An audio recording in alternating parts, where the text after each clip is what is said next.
Fresh off a week that saw him launch a Senate campaign and lose his seat on the Intel Committee, I'm joined now by Congressman Adam Schiff of California. Congressman, thanks so much for joining us on this. We appreciate it.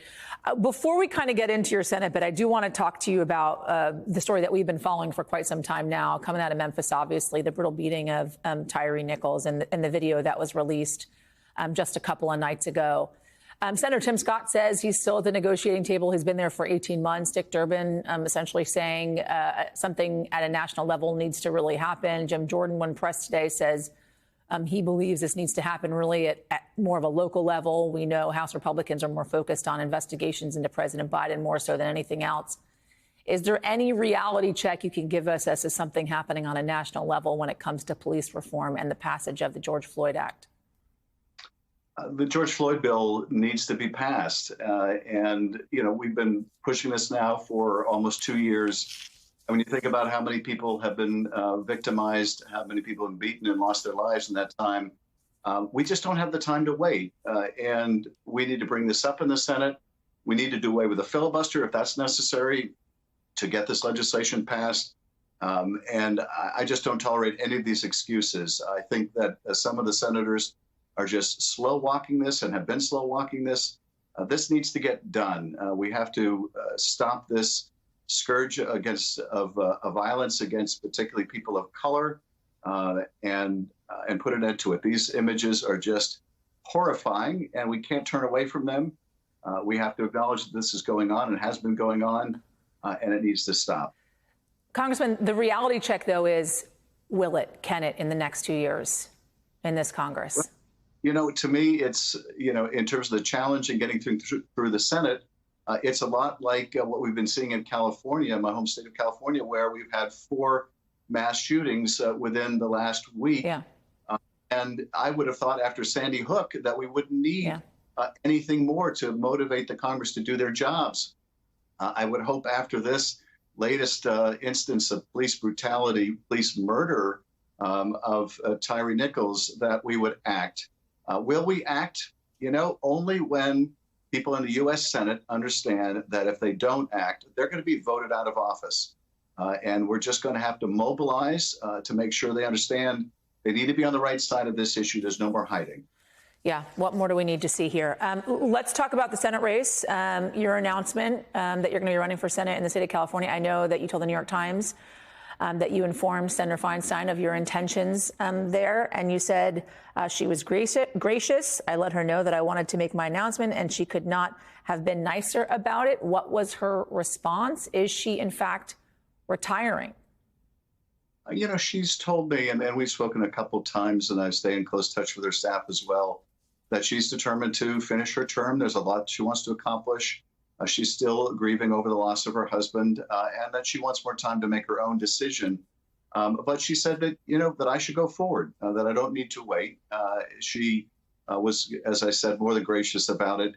I want to make sure that I was showing the respect that she has earned. She has been a giant in our state, but I also feel that I need to get out and you know, stand up for the values of Californians in a time when our democracy is so deeply at risk. And I think a large part of why our democracy has been so vulnerable is that our economy simply hasn't been working for millions of people who are seeing their quality of life at risk, who are deeply concerned about the future for their kids, and start to entertain a demagogue who promises that he alone can fix things. So these issues can't wait. And for those who want to learn more about my campaign or contribute, they can go to adamschiff.com. But I feel it's important for me to get out there and start talking to the voters. Congressman, are you going to run if, in fact, Senator Feinstein decides to stay in the race? I don't want to, you know, step on any announcement that she will make. I think she'll make her own decision when she believes the time is right. And I also think that, you know, this is someone who was able to do what she was able to do because she didn't listen to people telling her what she can and cannot do. So I don't want to get ahead of her announcement. Let's give her the time and space to make her intentions known. Talk to me about Speaker McCarthy's decision to remove you from your committee assignment. We played that sound coming to you, obviously his decision to place Marjorie Taylor Greene on that committee and his justification there. What do you make of it? And did this play into your decision to run for Senate?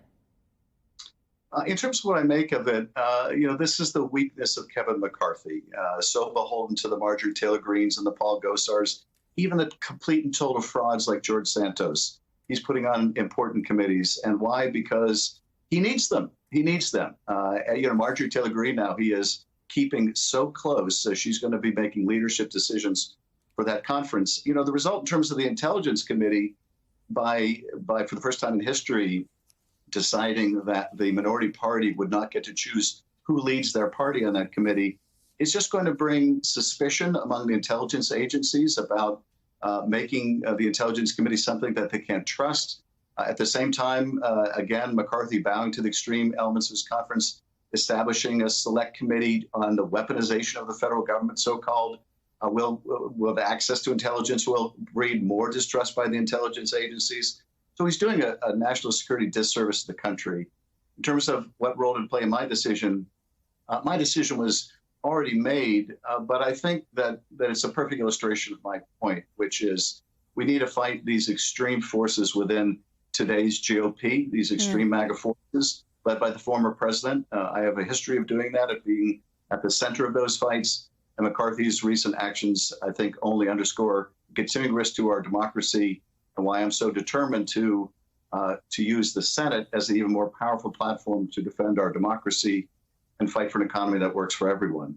Let me read for you an assessment from the Washington Post editorial board and get your views on it.